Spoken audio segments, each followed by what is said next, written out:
where they could have put more oil to port by pipeline instead of rail. I think those are a couple examples where we would have created a safer system for transportation. There will be 3 minutes and 15 seconds remaining for questions and comments when House next resumes on this topic.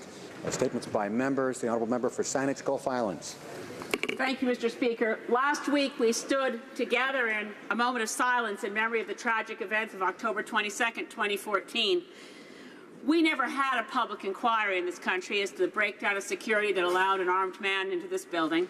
But we do know one thing without any inquiry, and that is that the House of Commons protective guards here in this building performed under the leadership of former Sergeant-at-Arms Kevin Vickers professionally and courageously.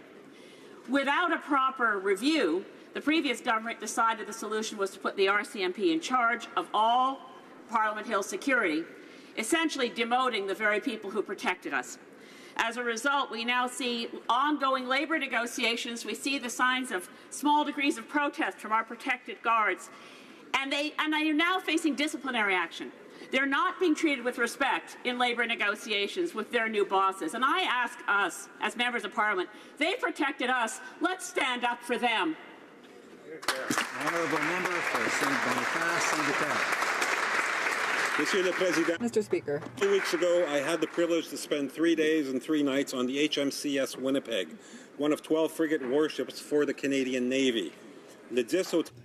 From October 10th to 13th, I had the great pleasure of participating in the Royal Canadian Navy's Leaders at Sea program.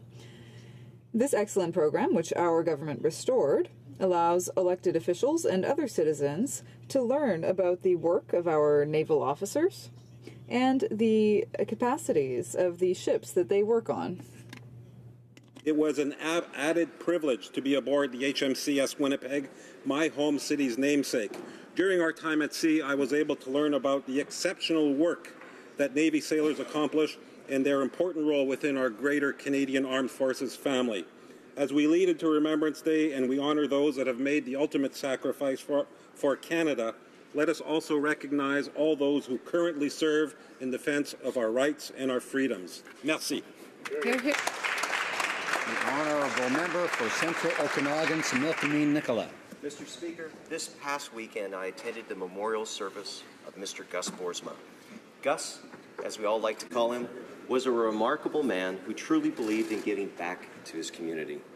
A former mayor and councillor of Fernie, former BC Chamber of Commerce chair, former Penticton City Councillor, and a lifetime honorary member of the Penticton Chamber of Commerce. Gus was active also with the Lions Club, the Stamp Club, and far too many other community groups to mention, Mr. Speaker. But those things are not what mattered most. What made Gus so unique is he, without a doubt, one of the most positive, happy, sincere individuals that I've had the honor of knowing. He was always kind, caring, and compassionate, a man with a smile that could light up any room. To the Boersma family, thank you for sharing such a kind and wonderful person with our community. Gus was truly a bright light that made Penticton a better place. May we remember him fondly, and God bless. We were so fortunate to call Gus Boersma a friend.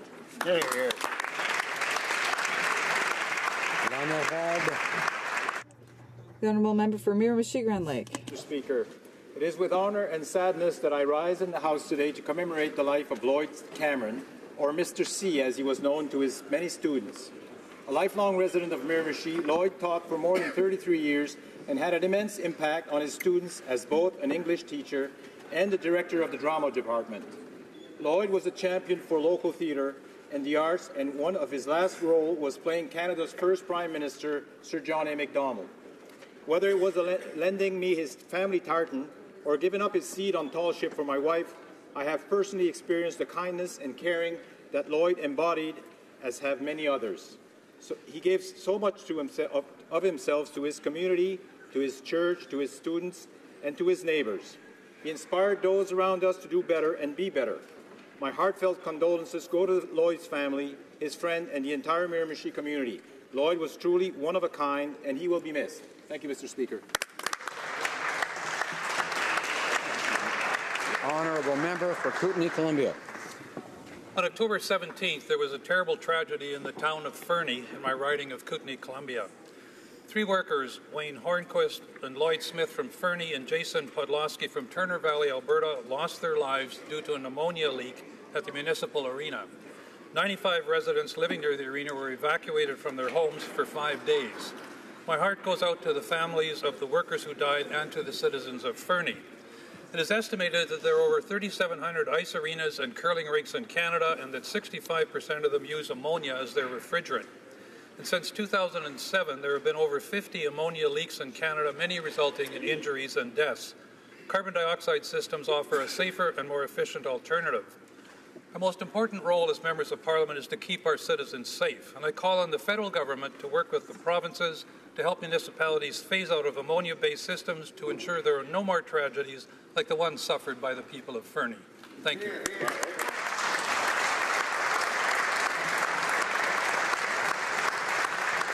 The honourable member for Saint-Laurent. Mr. Speaker, on October 28, Greeks around the world celebrated Ochi Day.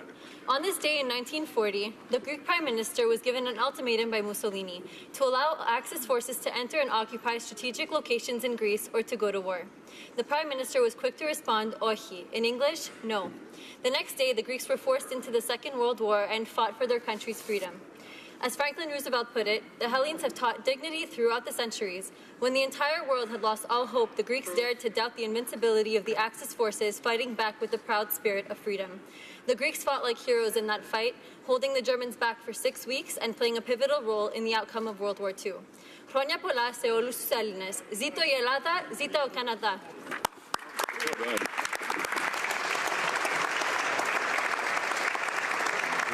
Honourable member for Fort McMurray, Cold Lake. Mr. Speaker, in Fort McMurray, the high cost of living means big government, one-size-fits-all programs often fail. Earlier this month, a member for Elgin, Middlesex, London, came to my riding to discuss housing, childcare, and the unique challenges in providing solutions that work coast to coast. After several roundtables on housing, we were given a tour of the Salvation Army by Major Stephen Hibbs. While Fort McMurray is known as a centre of opportunity in Alberta, there are still many who fall through the cracks. The Salvation Army catches those who suffer from the current economy. I'm truly amazed by their hard work they do and their ability to stretch out their resources. The Salvation Army ensures everyone who seeks help receives it. Thank you, Major Hibbs, for your incredible work. Our community will be forever grateful for your compassion and dedication. I would also like to thank everyone involved with the Salvation Army, including staff and volunteers, for their life-changing work. Thank you, and God bless. Honourable member for Kelowna Lake Country. Mr. Speaker, I'd like to take this opportunity to recognize 15-year-old Finnegan Peel from Kelowna, British Columbia. Finn was recently honored by the Centre for Addiction and Mental Health as one of 150 Canadians who are changing the course of mental health. Since he was 8, Finn struggled with anxiety and depression. He found it frustrating and difficult to access the help that he needed. As a result, Finn decided to speak out about his experience to raise awareness about mental health. Mr. Speaker, Finn also recently received a Community Leader Award for his efforts to raise funds for Foundry Kelowna. The Foundry is a one-stop community resource that makes it easy for youth to find the care, connection, and support they need, something Finn insists will make a real difference. Mr. Speaker, on behalf of our entire community, I'd like to congratulate Finn Peel for both these awards. His courage and commitment to raising awareness about mental health will go a long way in helping others. Thank you, Mr. Speaker. The honourable member for London North Centre. Mr. Speaker, it's a well-established fact that we must ensure more women become involved in politics and are appointed to positions of influence. This government is committed to ensuring that there are no longer decisions being made without the voices of women at the table leading the conversation. Mr. Speaker, let me be clear. Respect matters, actions matter, and words matter. One elected representative who has been a champion of female empowerment is Deb Matthews, my provincial colleague in the riding of London North Centre.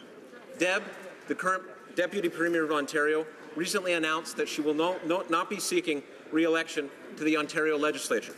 Regardless of one's political affiliation, Deb's desire and commitment to make Ontario better is unquestionable, Mr. Speaker. Deb is an outstanding leader who exhibits true humility. She has demonstrated that compassion can and must be at the centre of public policy making. Thank you, Deb, for always striving to ensure that London is a better place to live. The Honourable Member for Montmagny-les-Lacs, Kamouraska, Rivière-du-Loup. Thank you, Mr. Speaker. Today I'd like to underline the excellent work of the farmers in my riding. They rise at dawn every day to provide food for our supermarkets, and it's a thankless task. I'd like to take this time to congratulate one of those families of artisans from the Pedra farm in my riding. Gervais and Jean-Guy Pelletier and all the members of their family won a great honor during the 128th contest for agriculture in Canada. They received an award as excellent dairy producers. They received an award for prevention, and they also ranked first regionally and provincially and won the gold medal. I'd like to recognize the valiant people who rise early every morning and who depend on supply management in this country. I'd like to express my unconditional support for them and the great pride that I have in supporting them. Congratulations to the entire family and all farmers. Honourable Member for Brampton East. Thank you, Mr. Speaker. Mr. Speaker, today I stand to mark the 33rd anniversary of the tragic events of November 1984 in New Delhi. Let me be clear. These orchestrated and targeted attacks against the Sikh community were an atrocity that resulted in the loss of thousands of innocent lives to which justice has not been served. It's been 33 years and numerous inquiries later, and those responsible for these brutal massacres have still not been brought to justice. Mothers lost sons, gurdwaras were burnt down, and entire Sikh families were wiped out. Acknowledging the malicious intent underlying the massacre is a first step towards reconciliation.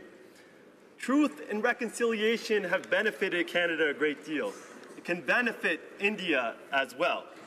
We must always pursue human rights, fairness, and truth at home and abroad. Thank you, Mr. Speaker. The Honourable Member for Honoré-Mercier. Mr. Speaker, I rise today to welcome the President of Colombia, His Excellency Juan Manuel Santos Calderón, to Canada. Canada and Colombia are key commercial partners in the Americas and the Pacific region with a shared commitment to progressive trade. Alors que la Colombie est présente. Colombia is currently engaged in a historic peace process, and this visit gives us the opportunity to follow along that path and to solidify our relationship in key sectors like security, trade, and development. The President planted a bitternut hickory tree at Rideau Hall to commemorate his state visit to Canada. The durability and strength of the bitternut hickory reflects our country's important and growing relationship. De la part de tous les Canadiens. On behalf of all Canadians, Mr. Speaker, I would like to welcome President Juan Manuel Santos Calderón. Que viva Colombia y que viva Canadá.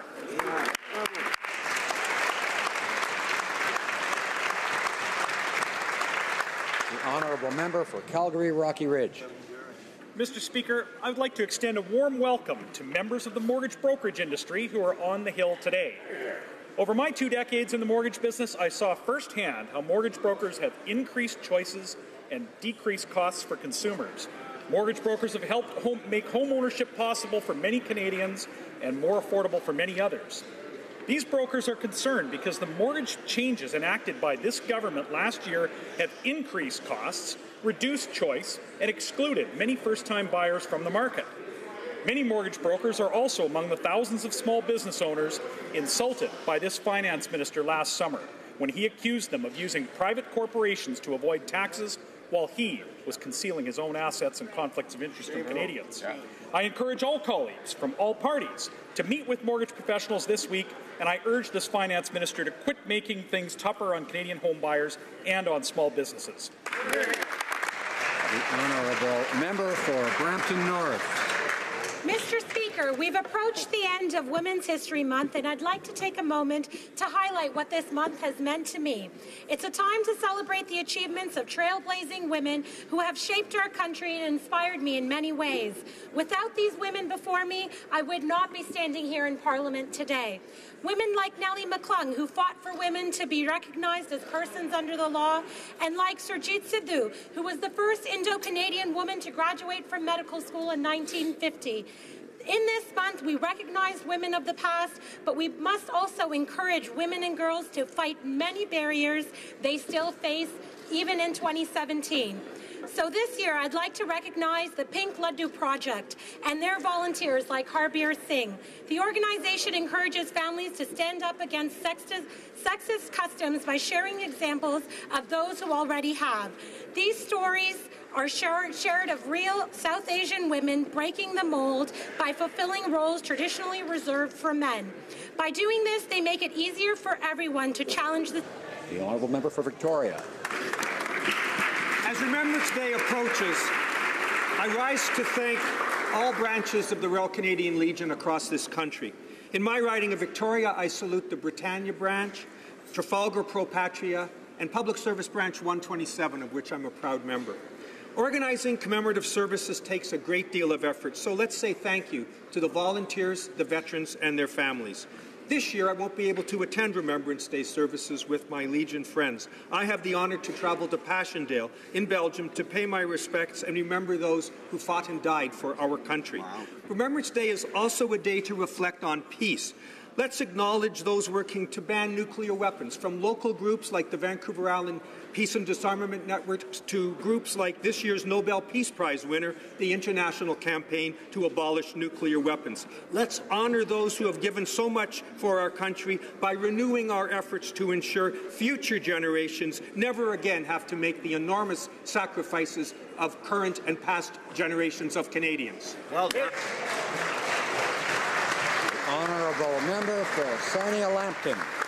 Mr. Speaker, I rise to acknowledge the beginning of Diabetes Awareness Month, which begins this Wednesday, November the 1st.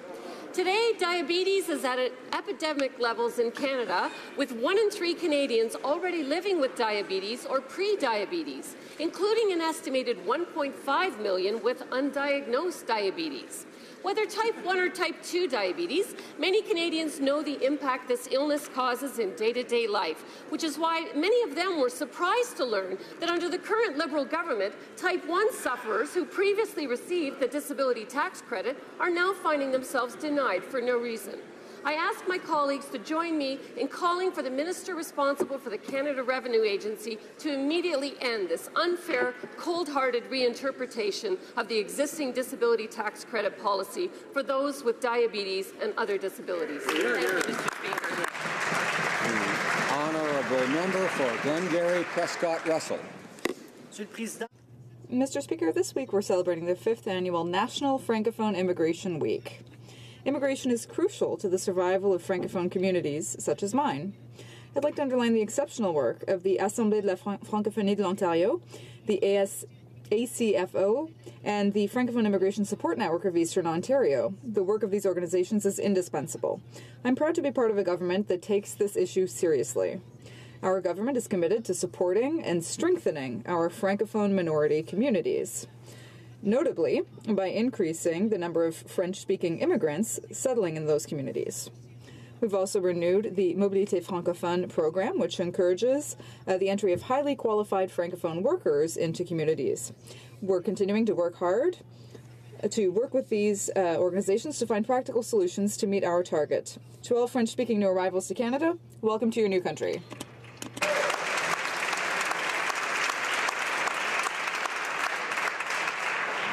Oral questions, questions orales. The Honourable Leader of the Opposition.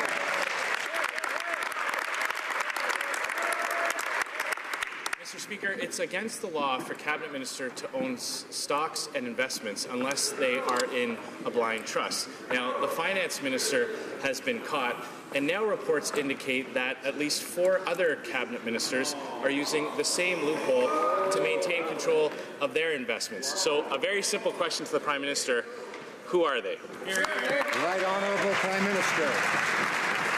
Mr. Speaker, everyone in this House refers to the Conflict of Interest and Ethics Commissioner to ensure that we are following the rules and putting in place the things that Canadians expect us to expect of all parliamentarians. And it's interesting to note that the Conflict of Interest and Ethics Commissioner has made recommendations to members of all parties and in previous governments. And the mechanisms that the Finance Minister currently has in place are very similar to the mechanisms that the previous previous Conservative finance minister had in place. I'm assuming he followed the Conflict of Interest Commissioner's advice. The Honourable Leader of the Opposition. Mr. Speaker, we know that the finance minister was exploiting a loophole to shelter $5 million he made from his family-owned, publicly traded company. Now we learn that 4 other of the Prime Minister's cabinet ministers are using the exact same loophole. So again, a very simple question. Who are they? Right Honourable Prime Minister. Mr. Speaker, exactly to avoid situations in which mud is slung, in which personal attacks are made, we have a commissioner that governs and engages with all members of this House to ensure that the rules are followed. The finance minister, all ministers in this House, and ministers of the previous Conservative government follow the advice and the recommendations of the Conflict of Interest and Ethics Commissioner. That's how Canadians can continue to have confidence in what everyone in this House does. Honorable Chef de l'Opposition. Honourable Leader of the Opposition. Mr. Speaker, the Finance Minister found loopholes to remain in control of his company. And now we learn that there are other ministers who've done the same thing. It's a very straightforward question. Could the Prime Minister tell us who are those other ministers? The Right Honourable Prime Minister. Mr. Speaker, all members in the House work with the Commissioner to ensure that we follow the rules and that Canadians' expectations are met, expectations with regard to our assets. So that everything is in order. We follow the rules. Mr. Speaker, we will always follow the rules and recommendations of the Commissioner, just as the former Conservative Finance Minister did. He followed the Commissioner's guidelines, just like the current Finance Minister. Honourable Leader of the Opposition. Let's try again, Mr. Speaker. Canadians are entitled to know who the other ministers are. The ministers who didn't place their assets into a blind trust, as the law requires. So, once again, who are they? The Right Honourable Prime Minister. Mr. Speaker, on this side of the House, we have confidence in the work and advice of the Ethics Commissioner. We follow that advice, as I expect members opposite to do. It's something Canadians expect from all of us. They expect all MPs to follow that advice, and I can ensure Canadians that despite the personal attacks coming from our opponents, everyone follows that advice and has confidence in the Commissioner. The Honourable Leader of the Opposition. Incredibly important to know who these cabinet ministers are. Like the finance minister, they could be profiting from investments and stocks while making decisions that could impact the value of their own assets. Now, if the Prime Minister is so sure and so proud that they're following all the rules, why won't he just tell us who they are? Right, Honourable Prime Minister. Mr. Speaker, this place is healthy because of a lot of back and forth, because the opposition has a responsibility to challenge and criticize the government and make sure all of us are doing the right things for Canadians. But the Conflict of Interest and Ethics Commissioner is there to ensure that above all the petty personal attacks, Canadians can be confident that people follow the rules and fulfill their responsibilities. That is exactly what happened. The Conservatives have nothing else to talk about because Canada is doing so well, because the middle class is growing, because people are... Order. Alors. No, member for Rimouski, Nejet, Témiscouata, Les Basques. Mr. Speaker, there might be something broken with this device because every time the Prime Minister speaks, all I keep hearing is, we're entitled to our entitlements. The Ethics Commissioner actually said that other ministers than the Finance Minister could have benefited from those loopholes in the Conflict of Interest Act. For a Prime Minister who said that he would be enforcing the highest standards for his ministers, we are seeing that he can't even keep the bare minimum. So I have a very, very, very simple question once again for the Prime Minister. Who are these other ministers identified by the Commissioner? Right, Honourable Prime Minister. Mr. Speaker, not only on this side of the House do we follow the advice given by the Conflict of Interest and Ethics Commissioner, as the Minister of Finance has indicated, we're willing to go above and beyond her original advice. These are the facts of the matter, Mr. Speaker, and the issue that the Conservatives and the NDP are attacking on a personal level on is nothing but a distraction, because our economy is doing well, because Canadians are benefiting from growth, and they have nothing else to talk about than us, Mr. Speaker. The honourable member for Rimouski-Neigette, Témiscouata, Les Basques. Commissioner, under the bus today, they are hiding behind her. And the fact is, he can't enforce the bare minimum standard of ethics. 5 ministers are benefiting from this loophole in the Conflict of Interest Act, and last week, this government voted against the NDP's proposal to close that loophole. Now that we know that multiple Liberal cabinet ministers are benefiting from this loophole, maybe the Prime Minister would like to reconsider his position. Will the Prime Minister take the Ethics Commissioner's advice and close this loophole? Right, Honourable Prime Minister.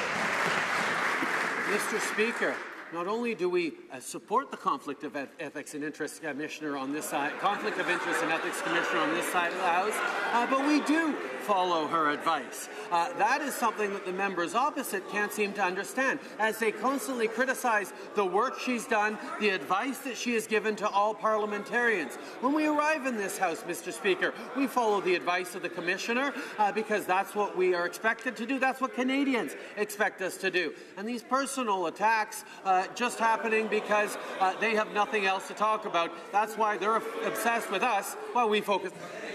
The honourable member for Rimouski-Neigette, Témiscouata, Les Basques. Mr. Speaker, last week the Ethics Commissioner wrote us to confirm she too had concerns about the Finance Minister's sponsorship of Bill C-27 and the benefits Morneau Chapelle would derive from it. It's as if the Natural Resources Minister controlled an oil and gas company. He'd be in a conflict of interest. So the question is, could the other ministers identified by the Commissioner also be in a conflict of interest? The Right Honourable Prime Minister. Mr. Speaker, when members are elected and when people become ministers, they consult the Ethics Commissioner to ensure that they follow her recommendations and that they're in keeping with the rules that Canadians expect all members of this place to follow. That's precisely what we've done, and that's what we'll keep doing. The fact that our friends opposite have nothing else to talk about or criticize, that's because things are going very well with the Canadian economy and for the middle class. The honourable member for Laurier Ste. Marie. Coco Thurlow, survivor of Hiroshima and a great Canadian, will accept the Nobel Peace Prize on behalf of the International Campaign to Abolish Nuclear Weapons. Hear, hear. Setsuko played a key role in the UN's adoption of the landmark nuclear ban treaty. And she has described the Prime Minister's refusal to sign the treaty as a lack of courage. Will the Prime Minister wake up to the reality of this global threat to humanity and join the nuclear ban treaty? Right, Honourable Prime Minister. Mr. Speaker, I'm glad to have the opportunity to rise in this place and congratulate Mrs. Thurlow for a lifetime of activism on an issue that is not only dear to her heart and to many Canadians, but to this government as well. We know we have to continue to move forward to reduce nuclear weapons in this world, to make sure that our children and grandchildren are safe. That's why we are so proud to show leadership on the nuclear fissile material cutoff treaty that engages both non-nuclear and nuclear weapon-owning countries to move forward on disarmament. That is something that we're going to remain focused on because we know we need to create a world without nuclear weapons. The honourable member for Richmond Athabasca. Mr. Speaker, Yvon Dallaire, chairman of the board of the Institute for Governance, is the latest person to weigh in on the finance minister's conflict of interest. He told RDI the minister had clearly been in a conflict of interest for 2 years now. If the minister still claims he has nothing to hide, could he prove it by telling us what he has in numbered company 2135042 Ontario Inc.? The Honourable Parliamentary Secretary to the Minister of Finance. the finance minister, once he took office, met with the ethics commissioner to make sure that he was following all the rules. He followed all the recommendations that were made, including setting up a screen, a conflict of interest screen. Last week, he went even further by putting his assets into a blind trust. The minister will always work and has always worked with the ethics commissioner in order to preserve the integrity of our institution and Canadians' trust in it. The Honourable Member for Richmond Arthabaska. Mr. Speaker, though he repeatedly says he's not in a conflict of interest, everything the Finance Minister does proves the opposite. On October 27th, Yvon Dallaire said it would have been wise, even necessary, for the Finance Minister to sell his shares as soon as he was elected. If he really is honest, could the Finance Minister tell us what he has in the other numbered company 2070689 Ontario Limited? The Honourable Parliamentary Secretary.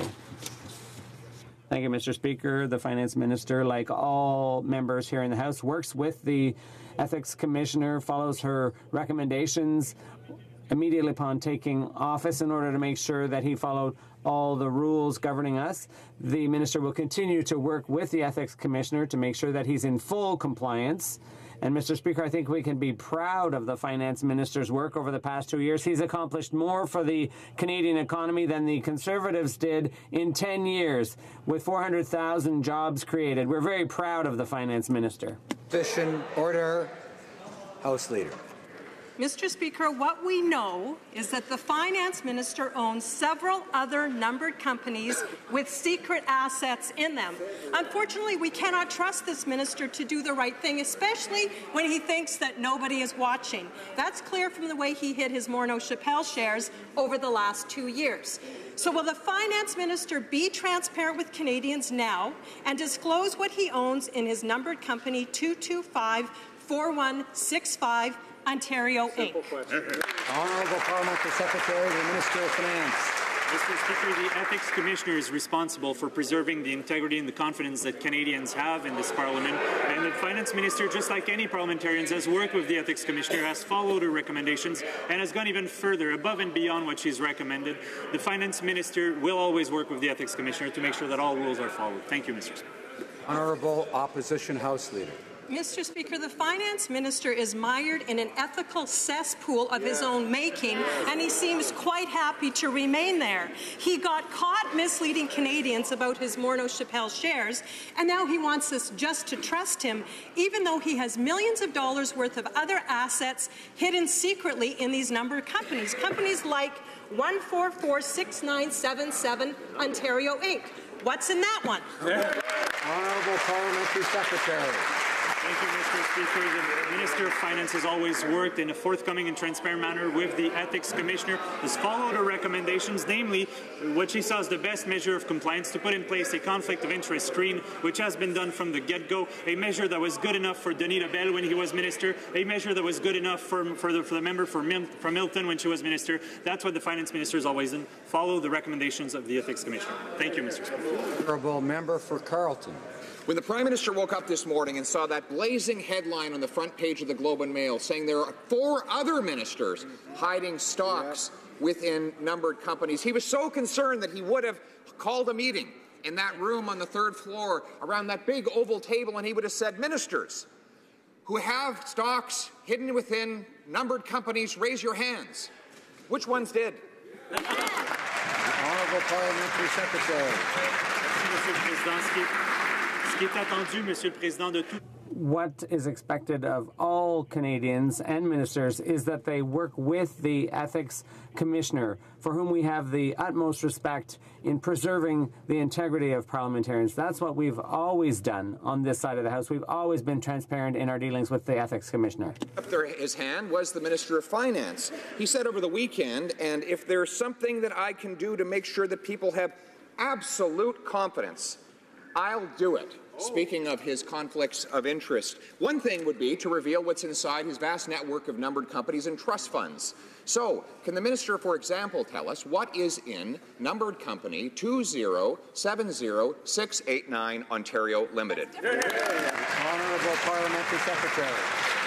Thank you, Mr. Speaker. What the Finance Minister has always done and will continue to do so that he can deliver for Canadians is to work with the Ethics Commissioner to make sure that all rules are followed, to follow recommendations. He's mentioned he'd go even above and beyond, but if we just refresh the member's memory, the former Finance Minister, Joe Oliver, was the sole owner of a corporation that held publicly traded securities.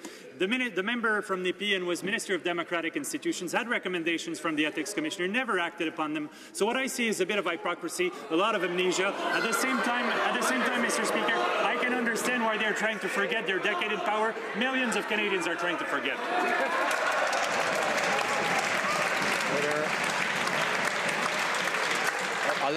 Order. The honourable member for Laurier Ste. Marie. Mr. Speaker, last week we learned that Canada's contribution to peacekeeping has hit a record low since the 50s. According to CBC, UN officials say this government's proposals aren't in keeping with the UN's peacekeeping priorities. In 2 weeks' time, Canada will be hosting the world in Vancouver at a peacekeeping conference, and we have nothing to offer. When is this government going to do what it promised, what the UN has asked for, what the world expects from Canada, and pony up? The Parliamentary Secretary to the Foreign Affairs Minister. Mr. Speaker, we firmly believe that Canada has a major role to play internationally. We're proud of our record, and Canadians expect us to make a contribution internationally, and that is why we are committed to providing $500 million and 600 troops for peacekeeping operations. We're doing this with some care, which is what Canadians expect. Sanich Suk. Well, Mr. Speaker, rather than celebrating the first anniversary of another Liberal promise, I'm sure Canadians would rather celebrate a contribution to peacekeeping. However, under both the Liberals and the Conservatives, Canada's contribution has been minimal. Despite this, Canada will be hosting a peacekeeping summit next month, scheduled on the understanding that we will be providing a significant commitment to UN peacekeeping. It's been more than a year since the Defence Minister pledged to contribute up to 600 Canadian Armed Forces personnel and 150 police officers. But this government continues to avoid committing to a specific UN mission. When can Canadians expect to see the Liberals keep their promise on peacekeeping? The Parliamentary Secretary to the Minister of Foreign Affairs. Mr. Speaker, as I just mentioned, Canada knows that we have an important role to play on the international stage. We are proud of our peacekeeping traditions, as our Canadians, and Canadians expect us to make a contribution. That's why we've committed $500 million and 600 troops to return to peacekeeping operations. We are taking our time to make this important decision, understanding the impact that Canada can best play, and that's what Canadians expect of us. The honourable member for Beauce. Mr. Speaker, we repeatedly raised our concerns about the Finance Minister's role in sponsoring Bill C-27, and we recently learned that the Commissioner shares those concerns. The Finance Minister did not recuse himself from discussions around Bill C-27, and the question is straightforward. Can the Minister admit he's in a conflict of interest, and what's he hiding from Canadians? The Honourable Parliamentary Secretary. Thank you, Mr. Speaker. What's expected of all members is that we have full confidence in the Ethics Commissioner in guiding us. And on this side of the House, we will always act in full transparency with the Commissioner and follow her recommendations. That's what the Finance Minister did, and he will be able to continue to serve Canadians as he has brilliantly. The Honourable Member for Beauce. Mr. Speaker, I'm delighted that the Ethics Commissioner is following up on our concerns and investigating. This will hopefully shed light on the minister's shady dealings, starting with his offshore and numbered companies, his many numbered companies. But after getting caught in a conflict of interest, the minister said suddenly, yesterday or on the weekend, that he had been caught in a conflict of interest, and he said he would donate the profits.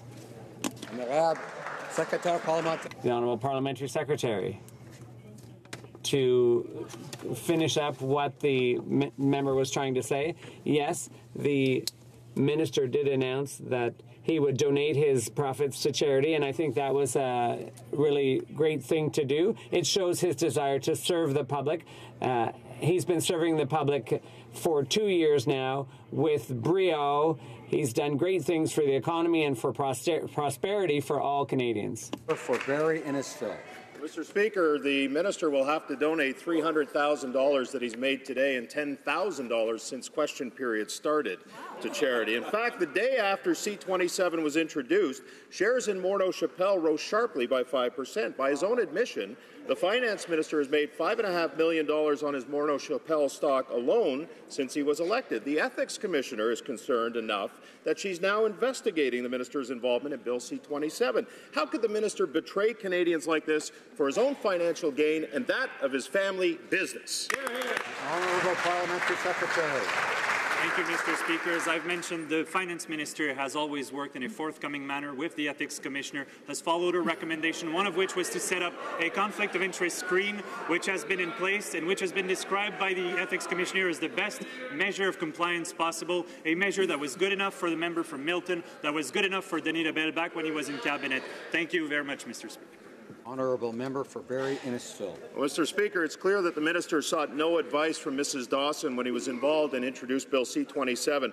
The minister would have us believe that everything is all right and that he's followed all the rules and disclosed everything to the Ethics Commissioner. Well, she wouldn't be investigating the minister if that was the case. Mr. Speaker, either the minister failed to disclose all of his assets to the Ethics Commissioner, or what is becoming increasingly clear is he willfully and knowingly ignored her advice. Which is the Honourable Parliamentary Secretary. Thank you, Mr. No, he did not. He always followed the Ethics Commissioner's recommendations, which was back 2 years ago when he took office, when he met with the Ethics Commissioner to put in place a conflict of interest screen, which has been in place, which was good enough for their ministers back when they were in office. Mr. Speaker, now the Finance Minister has announced he'd go even further, divesting himself of all shares in Morneau Shepell, placing his assets in a blind trust, donating to charity, so that he can focus on the important work that he's been doing for the last 2 years, serving the public, growing this economy, something they've never been able to achieve. The Honourable Member for Trois-Rivières. Mr. Speaker, contrary to the conclusions of the committee's report on air safety, internal documents of Transport Canada reveal that the department's inspectors will no longer be evaluating pilots, but rather the airlines themselves. Just like the Conservatives before them, Liberals are continuing to resort to self-regulation and inspection budget cuts. It's as if the Liberals didn't learn anything from the tragedy in Lac-Mégantic. Mr. Speaker, will the minister reverse this dangerous decision? The Honourable Minister of Transport. Thank you, Mr. Speaker. No, we will not be changing that rule. Air safety for passengers is a priority. And I want to correct my colleague. We are not eliminating inspections of the evaluators of these airlines. We will be verifying and undertaking verifications from time to time based on whether or not safety is working well. It's an intelligent approach. It's the approach that our government took to ensure air safety for our passengers. Member for North Island Powell River. Mr. Speaker, according to internal documents, Transport Canada is planning to stop evaluating pilots and will instead transfer the responsibility to private airline companies. Not only are the Liberals considering privatizing our airports, they are also planning to privatize Canadian aviation security.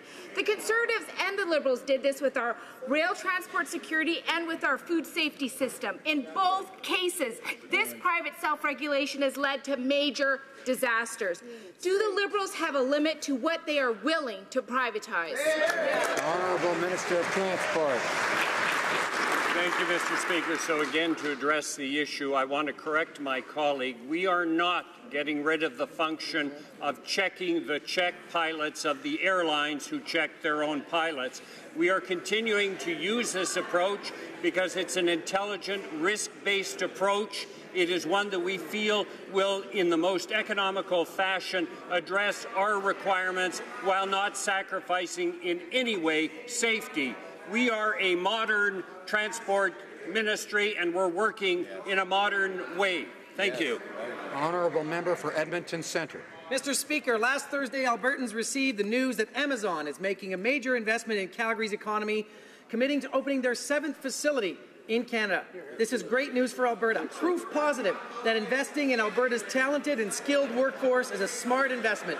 Can the minister update this House on the state of the economy as the world takes note of the strength of our economy and why an investment in Canada is a smart investment? Honourable Minister of Economic Development.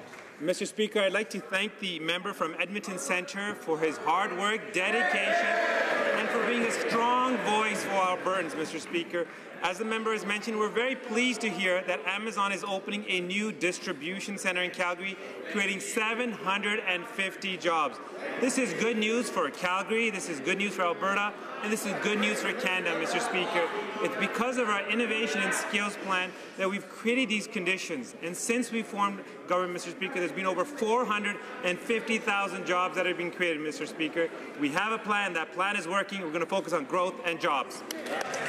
Honourable member for Sarnia-Lambton. Mr. Speaker, living with type 1 diabetes is hard enough without these Liberals stripping the disability tax credit and the disability retirement savings plan from struggling diabetics. We have proof the Liberals changed the process in May. What's even worse is we've discovered they're doing the same thing to people with mental health conditions. Did the Prime Minister direct the Revenue Minister to raise money at all costs, or did she come up with this mean-spirited attack on her own? The Honourable Minister of National Revenue. Mr. Speaker, our government committed to all Canadians receiving credits they are entitled to. Tax credits for disabled people have reached unprecedented levels. They did so last year. We are making these credits more accessible and access to health more accessible.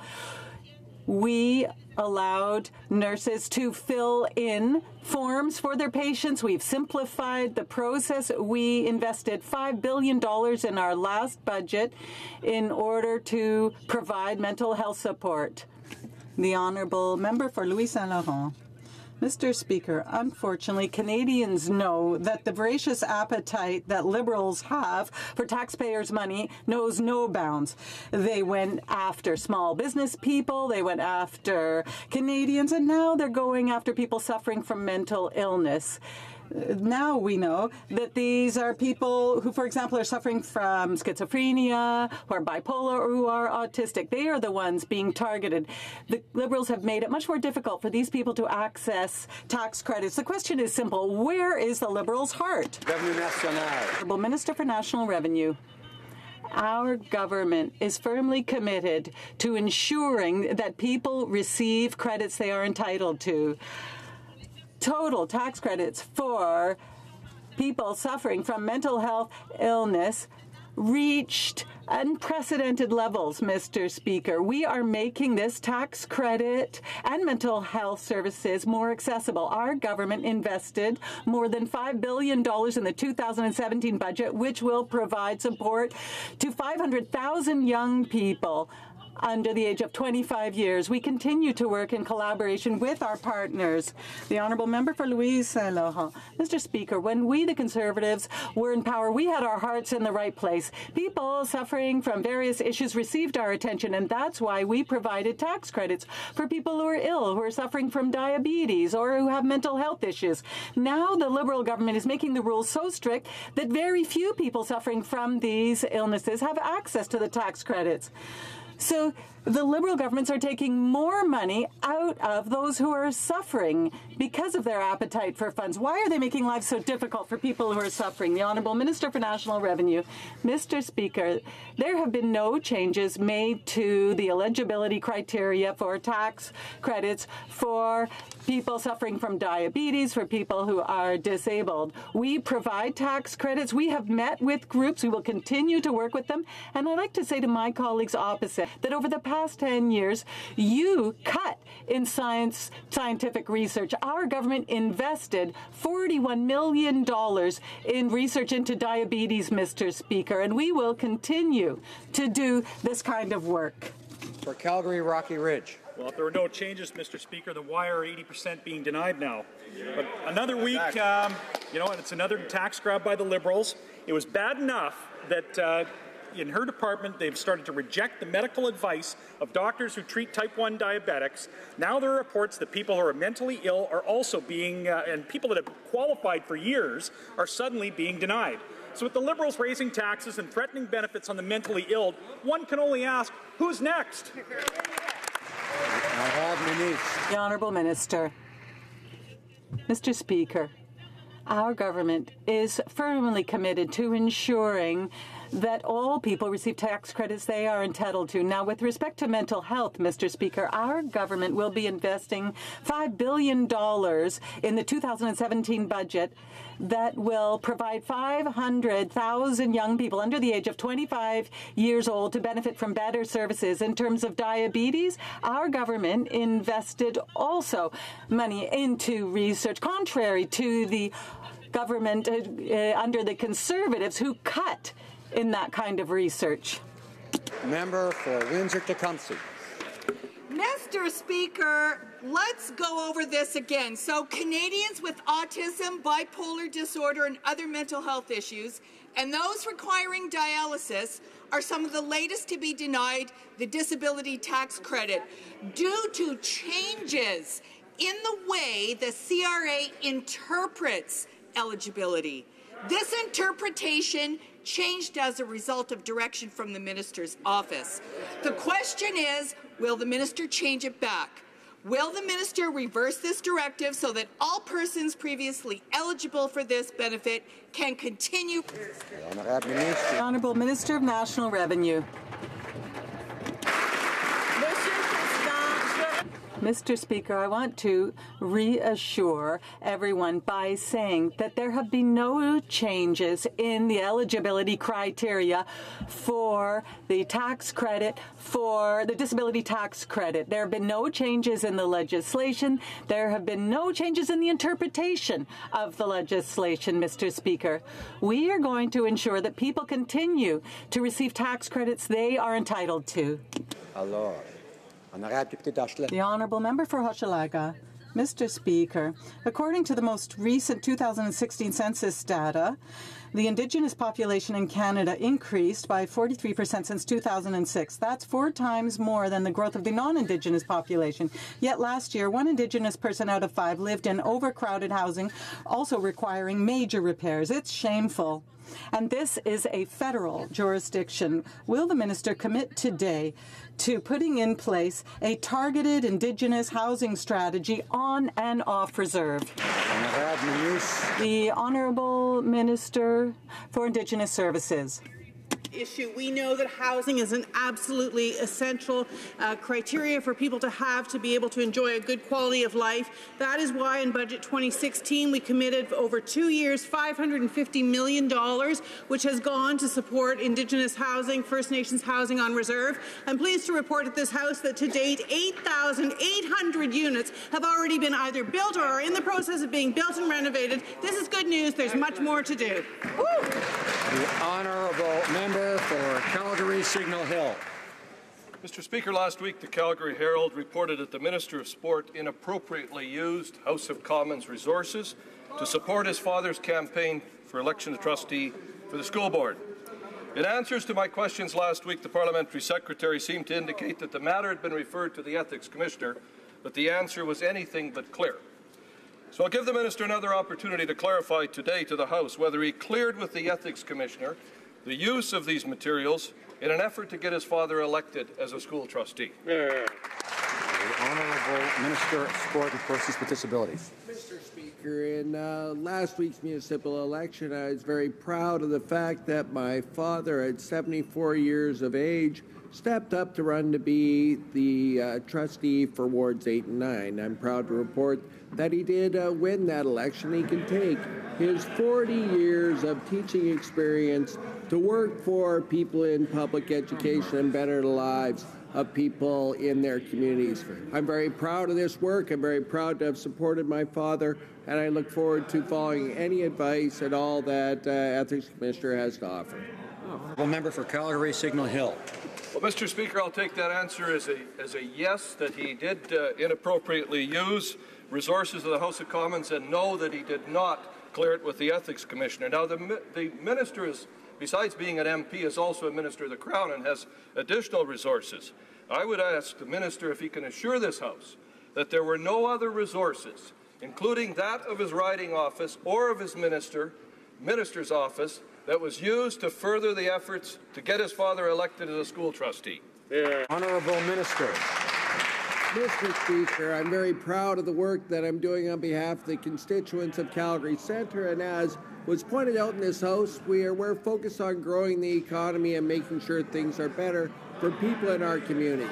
I can tell the member that I was very proud to be at the Amazon announcement last week, where over 750 new jobs are being reported in our community. I hope the member continues to concentrate on better things for his community members and going forward in a fashion. We will follow all rules that are established by the Ethics Commissioner, and I look forward to working with her going forward. Order. The Honourable Member for Beauport-Côte-de-Beaupré, Île d'Orléans, Charles Lavoie.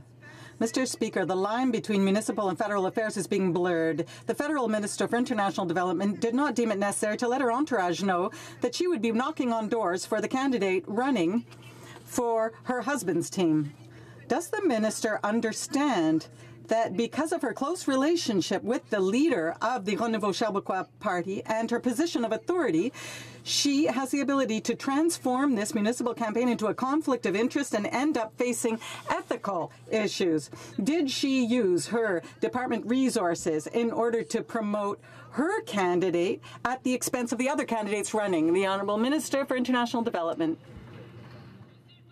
Mr. Speaker, as you know, it's routine practice for candidates and volunteers working actively in campaigns, municipal, provincial, and federal campaigns, to collaborate.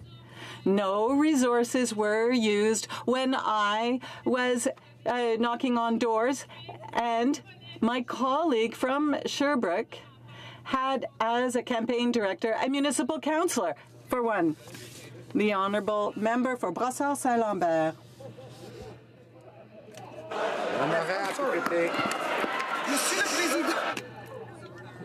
Mr. Order.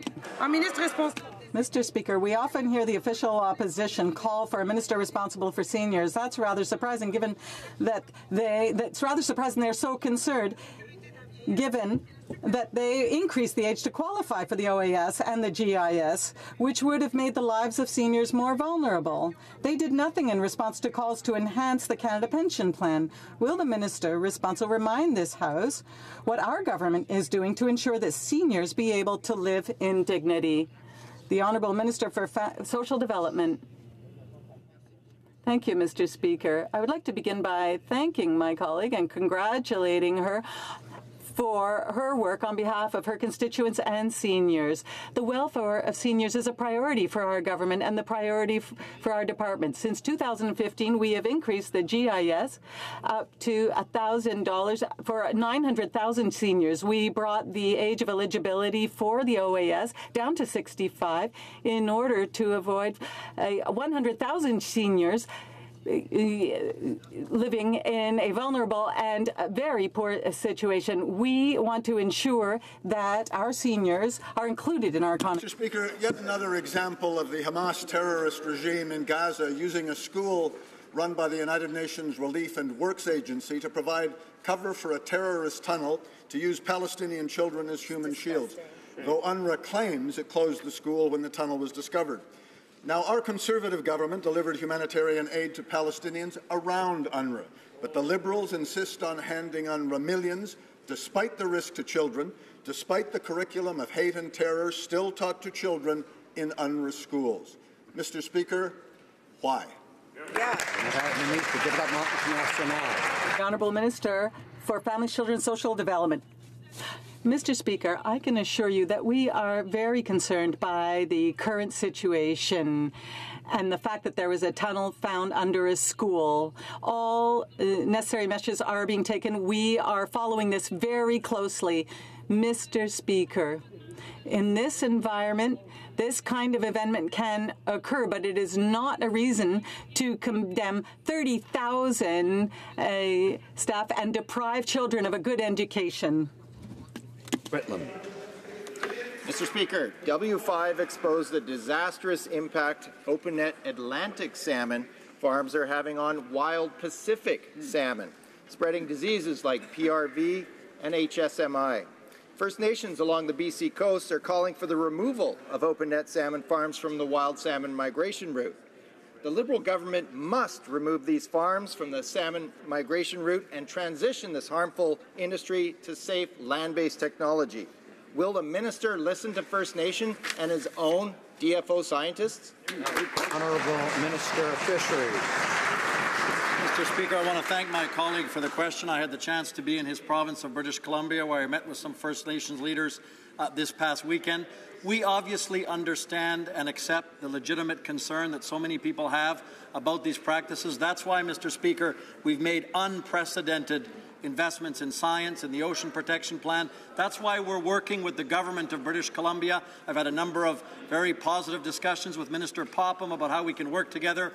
Her report will come out, Mr. Speaker, next month, and we will work with her government to make sure this is done properly. Honourable Member for Sydney, Victoria.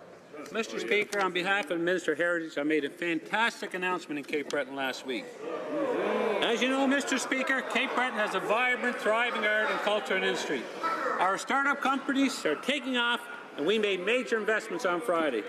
Can the Minister tell this House what great investments our government is doing, not only at Cape Breton, but across the country? Honourable Minister of Canadian Heritage. Well, of course, I would like to thank the member from Sydney, Victoria, for his question and for his work for creators in his writing. Through Creative Canada, we're investing in incubators to give creative entrepreneurs access to the tool they need to nurture their ideas. And we are proud to have invested $5 million in the new Cape Breton Centre for the Arts, Culture and Innovation, which will support creators and grow the cultural sector in the Atlantic region, the region that you know very well, Mr. Speaker. So this is great news, Mr. Speaker, and congratulations to my colleagues. The Honourable Member for Flamborough-Glanville. Mr. Speaker, something as significant as our Holocaust memorial that recognizes the catastrophic annihilation of 6 million Jews, along with countless others in our nation's capital, should be maintained year-round. The Liberals need to understand this is necessary to demonstrate our commitment to remember those whose lives were viciously snuffed out by Nazis in the Holocaust, as well as our dedication to never again. When will the minister just say yes and keep this hallowed landmark open year-round? Honourable Minister of Canadian Heritage. Mr. Speaker, as all colleagues in this House, of course, we stand by the National Holocaust Museum and its importance because it commemorates the 6 million Jewish people as well as other victims that were murdered during the Holocaust.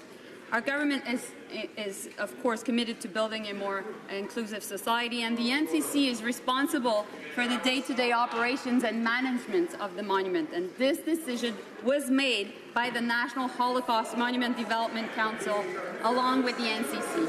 Thank you. L'honorable député. The Honourable Member for Pierre Boucher, Les Patriotes Verchères.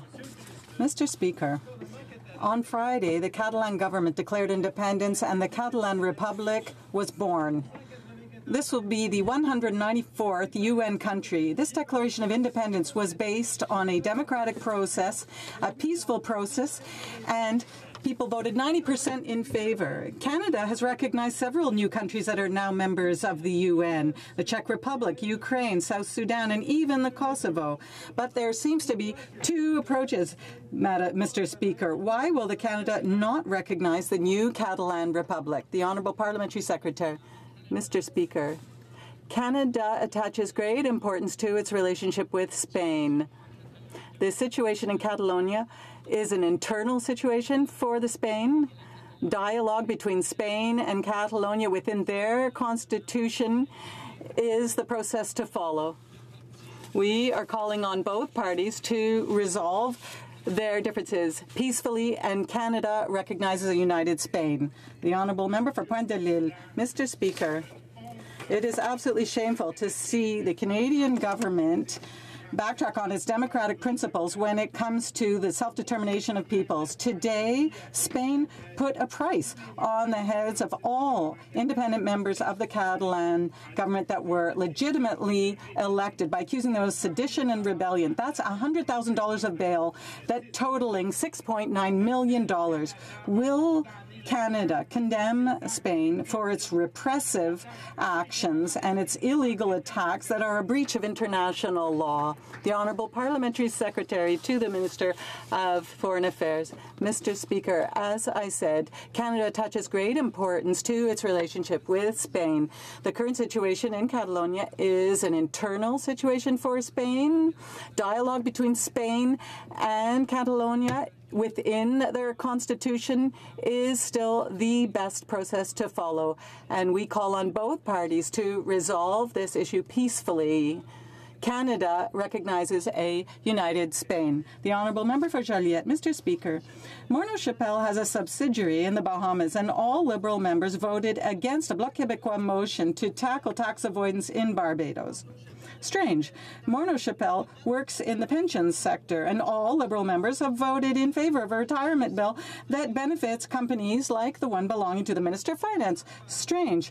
In the interests of transparency, Mr. Speaker, can all Liberal members owning shares in Morneau Shepell please raise their hands?